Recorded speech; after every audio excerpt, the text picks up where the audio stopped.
എന്റെ ഭാര്യയെ, എന്റെ മക്കള് പഠിക്കുന്ന സ്കൂളിൽ പോയിട്ട് അച്ഛൻ കള്ളനാണ് എന്ന് അവരുടെ മുഖത്ത് നോക്കി പറഞ്ഞു.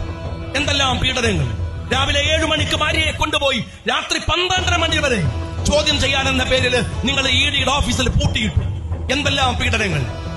ഞാൻ ഇപ്പോഴും വരുമ്പോ ഞാൻ ഷിനാജിനോട് പറയായിരുന്നു, ഇവിടെ നിങ്ങളുടെ ഇടയിൽ നിന്നൊരു കമ്മ്യൂണിസ്റ്റുകാർക്കിടയിൽ നിന്ന് ഒരു ജനപ്രതിനിധിയായി പോയിട്ടും നിങ്ങളോട് കോംപ്രമൈസ് ചെയ്യാതെ പോരാടി എന്നതിന്റെ പേരിൽ നിങ്ങൾ എന്താ വിചാരിച്ചത്? എന്നെ അങ്ങ് ചെത്തിക്കളയാമെന്നാണോ? ഒരു കാര്യം ഞാൻ നിങ്ങളോട് പറഞ്ഞു, നിങ്ങൾ എന്റെ തലയെടുത്താലും നേര് പറഞ്ഞിട്ടല്ലാതെ അവസാന ശ്വാസം വരെ നിൽക്കില്ലെന്ന് ഞാൻ പറഞ്ഞു.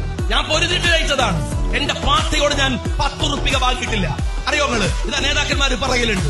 ഈ കണ്ണൂർ ജില്ലാ മുസ്ലിം ലീഗിനോട് ഞാൻ പറഞ്ഞിട്ടില്ല എന്റെ കേസുണ്ട് സുപ്രീം കോടതിയിലാണ് സഹായിക്കണമെന്ന്. കാരണം ഞാൻ ഇവിടെ ഉയരത്തിൽ ഇരിക്കുന്നത് നിങ്ങളെന്നെ ഇങ്ങോട്ട് കയറ്റിയത് കൊണ്ടാണ്. നിങ്ങളോട് നീതി പാലിക്കേണ്ടത് എന്റെ ബാധ്യതയാണ്. ഞാനൊരു കള്ളനല്ല എന്ന് തെളിയിക്കേണ്ടത് നിങ്ങളുടെ ബാധ്യതയല്ല, എന്റെ ബാധ്യതയാണ്. അത് സുപ്രീം കോടതിയിൽ പോയി തെളിയിച്ചിട്ടാണ്.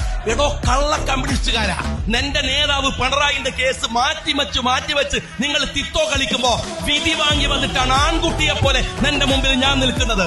നിങ്ങൾക്ക് ഇപ്പോഴും ആ കേസ് കോടതിയിൽ 40ാമത്തെ തവണ മാറ്റാൻ ഞാനൊരു പെറ്റീഷൻ കൊടുത്തിട്ടില്ല. എന്റെ കേസ് ഒന്ന് മാറ്റിത്തരുമെന്ന്, ഒരു തവണ മാറ്റിത്തരുമെന്ന്. അറിയോ നിങ്ങള്? തെരഞ്ഞെടുപ്പിന്റെ പിറ്റേ ദിവസം എന്റെ വീട്ടിൽ കയറിയിട്ട് തെരഞ്ഞെടുപ്പിന് കൊടുക്കാൻ വേണ്ടി വെക്കുന്ന പണം അന്ന് ആരുടെ കയ്യിലാണോ പൈസ ഇല്ലാത്തത് പിടിച്ചുകൊണ്ടുപോയിട്ട് നിങ്ങൾ പറഞ്ഞു മൂക്കിലങ്ങ് വലിച്ചാളും. എന്നാ കേട്ടോ സഖാവേ, ആ പണം കോടതിയിൽ നിന്ന് തിരിച്ചു വാങ്ങിയിട്ടാണ് KM ഷാജി ഈ കണ്ണാടി പറമ്പിലെ സ്റ്റേജിൽ നിങ്ങളെ മുമ്പിൽ നിൽക്കുന്നത്. എനിക്ക് ധൈര്യം ഉണ്ടായിരുന്നു. കാരണം നിന്നെയൊക്കെ പേടിച്ചിട്ട് 1000 കൊല്ലം ജീവിക്കുന്നതിനേക്കാൾ നല്ലത് ധീരനായി ഒരു ദിവസം, ഒരൊറ്റ ദിവസത്തെ ആയുസ് അത് മതിയെന്ന് വിചാരിച്ചിട്ടാണ്. അങ്ങനെ തന്നെ പൊരുതിയത്. നിങ്ങള് എല്ലാത്തരം കള്ളക്കേസുകളും ഉണ്ടാക്കി, പീഡിപ്പിക്കാവുന്നതിന്റെ പരമാവധി. അപ്പൊ നിങ്ങൾ വിചാരിച്ചു നിന്റെ പിണറായി വിജയൻ മകളെ വിചാരിച്ചിട്ട് RSSകാരന് കഴുകി കൊടുക്കണ പോലെ KM ഷാജിയെ കിട്ടും നിങ്ങൾക്കെന്ന്. അത് തീരുമാനിച്ചിട്ടില്ല. അത് തീരുമാനിക്കാത്തത് മടിയിൽ കനല്ലാത്തതുകൊണ്ടാണ്.